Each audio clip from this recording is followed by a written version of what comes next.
La muchacha se preguntó, y no por primera vez, ¿por qué un hombre normal habría de comprar las ruinas de la casa de un suicida y después mantener los póstigos cerrados contra la luz del sol? El camino descendía abruptamente y con no menos brusquedad volvía a trepar por el flanco occidental de la colina, donde estaba situada la casa de los Marsden. Susan podía distinguir entre los árboles el tejado. Estacionó al comienzo de una senda que se adentraba en el bosque, en la hondonada, y bajó. Tras un momento de vacilación, tomó la estaca y se colgó del cuello el crucifijo.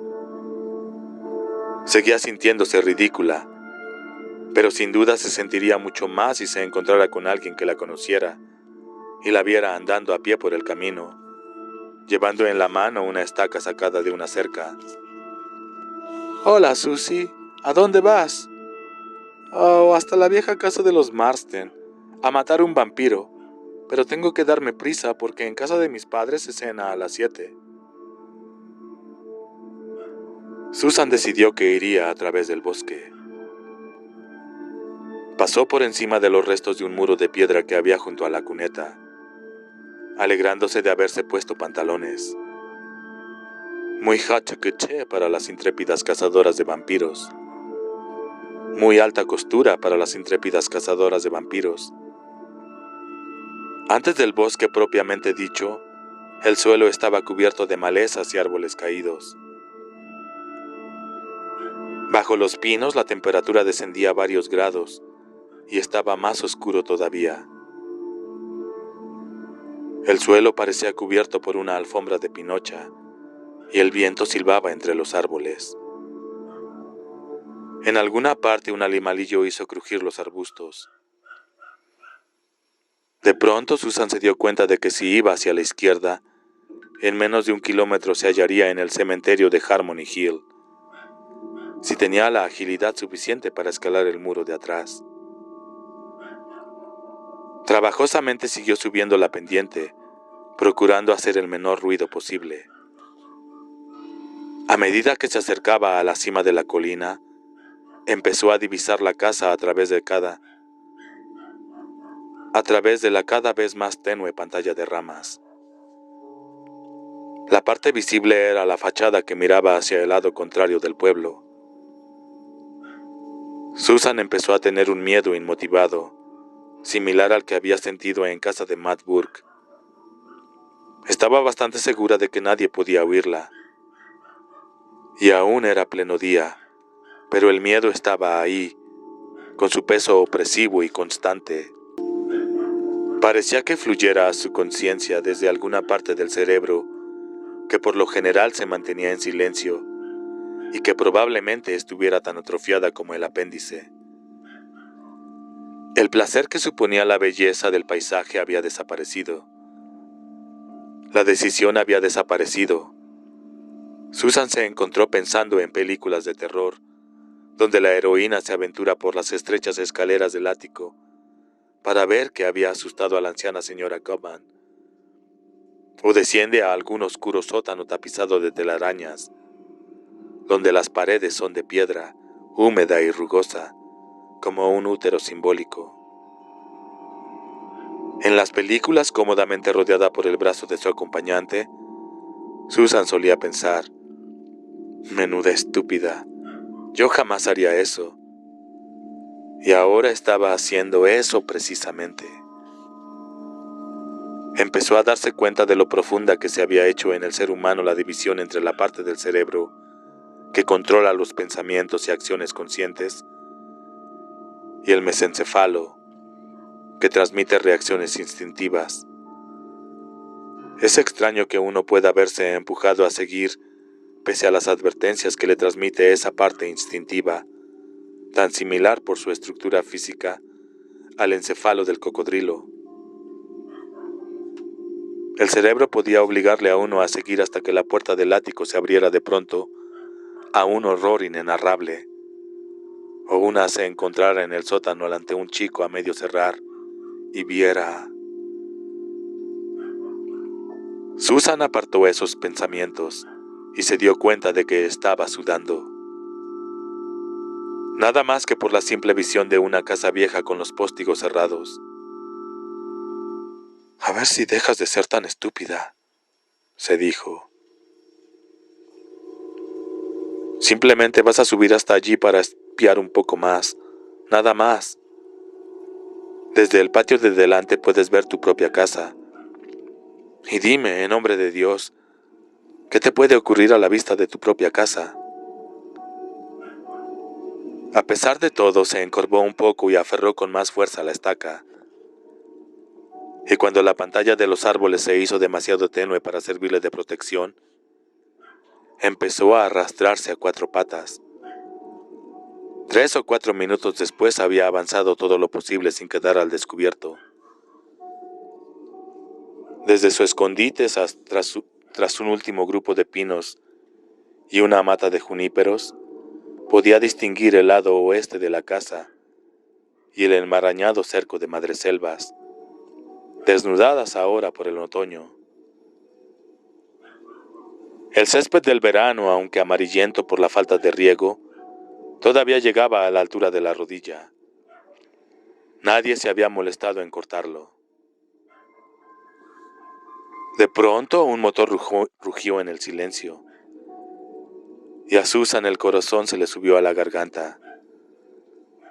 Se dominó hincando los dedos en la tierra mientras se mordía el labio inferior.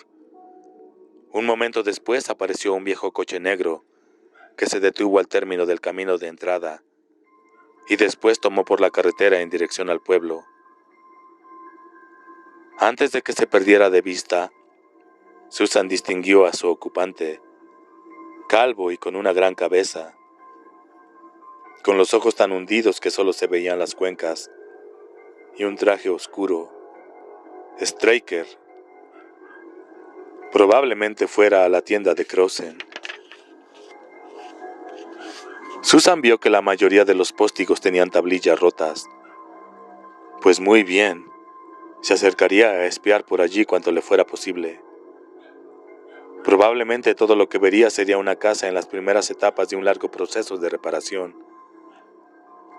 Debían de estar blanqueando y quizá empapelando. Y todo estaría lleno de herramientas, escaleras y cubos. Más o menos tan romántico y sobrenatural como ver un partido de fútbol por la televisión. Pero el miedo seguía presente. Se elevó de pronto un brote de emoción derramado sobre la lógica, brillante y razonable superficie de formaica del cerebro, que le llenó la boca de un sabor terroso.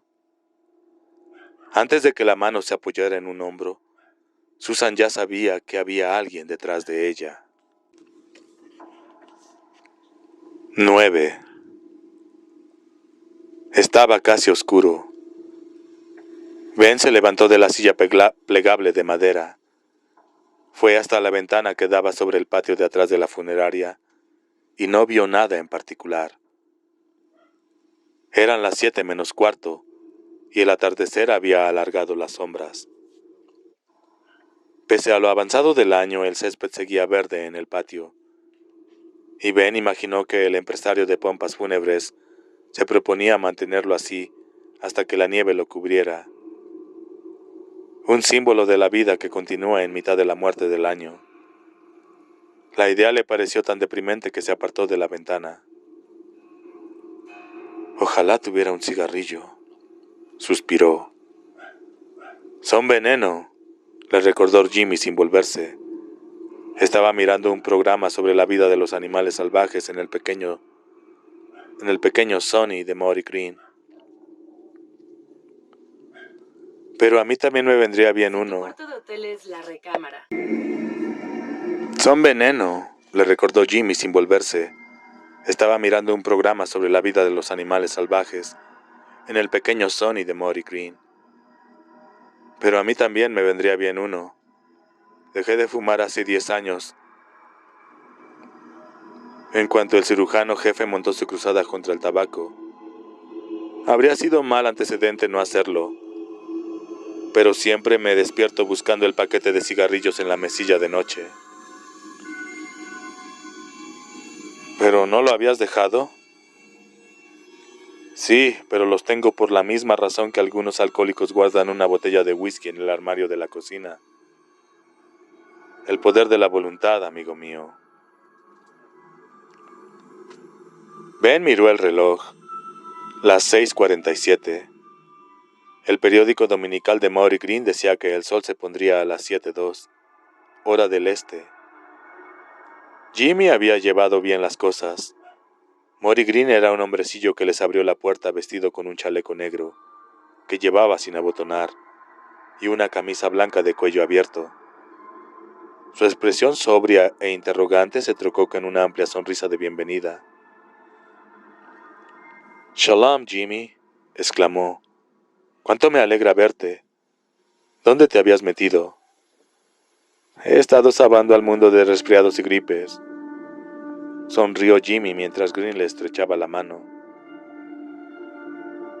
«Quiero presentarte a un amigo mío. Maury Green, Ben Mears». La mano de Ben quedó atrapada en las de Maury, cuyos ojos brillaban tras unas gafas de montura negra. «Shalom. Cualquier amigo de Jimmy es mi amigo. Entren, podría llamar a Rachel». «No, por favor», lo interrumpió Jimmy. «Venimos a pedirte un favor, un gran favor». Green estudió el rostro de Jimmy. «¿Un gran favor?», repitió. «¿Y por qué? Como si alguna vez hubieras hecho algo por mí, para que mi hijo esté estudiando ahora con las mejores notas en la Universidad del Noroeste». «Lo que quieras, Jimmy». Jimmy se ruborizó. «Hice lo que habría hecho cualquiera, Maury». «No vamos a discutirlo ahora», repuso el otro. «Habla. ¿Qué les preocupa a ti y al señor Mears? ¿Algún accidente?» «No, nada de eso». Mary los había llevado a una diminuta cocina situada detrás de la capilla, y mientras hablaban empezó a preparar café en una vieja cafetera que puso sobre el hornillo. «¿No ha venido aún Norbert por la señora Glick?», preguntó Jimmy. «No, no ha aparecido», respondió Maury mientras ponía sobre la mesa el azúcar y las tazas. «Seguro que se presenta a las 11 de la noche, asombrado de que yo no esté para hacerlo pasar», suspiró. «Pobre señora, qué tragedia en una sola familia. Y parece encantadora, Jimmy. El que la trajo fue ese idiota de Reardon. ¿Era paciente tuya?» «No, pero a Ben y a mí nos gustaría quedarnos esta tarde con ella, Maury», explicó Jimmy. «Aquí abajo». Green, que tendía la mano hacia la cafetera, se detuvo. «¿Quedarse con ella? ¿Quieres decir examinarla?» «No», dijo Jimmy. «Quiero decir quedarnos con ella». «Están bromeando». Los miró con más atención. «No, ya veo que no. Pero ¿por qué quieren hacer eso?» «No puedo decírtelo, Maury». «Ah». Maury sirvió el café, se sentó con ellos y lo probó. «¿Es que tuvo algo infeccioso?» Jimmy y Ben se miraron. «En el sentido habitual del término, no», dijo Jimmy. «Quieres que guarde silencio respecto de esto, ¿verdad?» «Sí». «¿Y si viene Norbert?» «Yo me ocuparé de Norbert», le aseguró Jimmy. «Le diré que Riordan me pidió que investigara si pudo haber padecido una encefalitis infecciosa. Él jamás lo verificará». Green asintió. «Norbert no es capaz siquiera de verificar su reloj, a menos que alguien se lo pida». «¿No te importa, Maury?» «No, de ningún modo. Creí que necesitabas un gran favor. Tal vez sea mayor de lo que piensas». «Cuando termine el café me iré a casa a ver qué horror ha preparado Rachel para la cena del domingo. Aquí tienes la llave. Cierra cuando te vayas». Jimmy se la guardó en el bolsillo. «No lo olvidaré, gracias, Maury». Tonterías. Hazme un favor a cambio. Dispara. Si el cadáver te dice algo, escríbelo para la posteridad. Mori empezó a festejar el chiste con una risita, pero vio la expresión de las dos caras y se detuvo.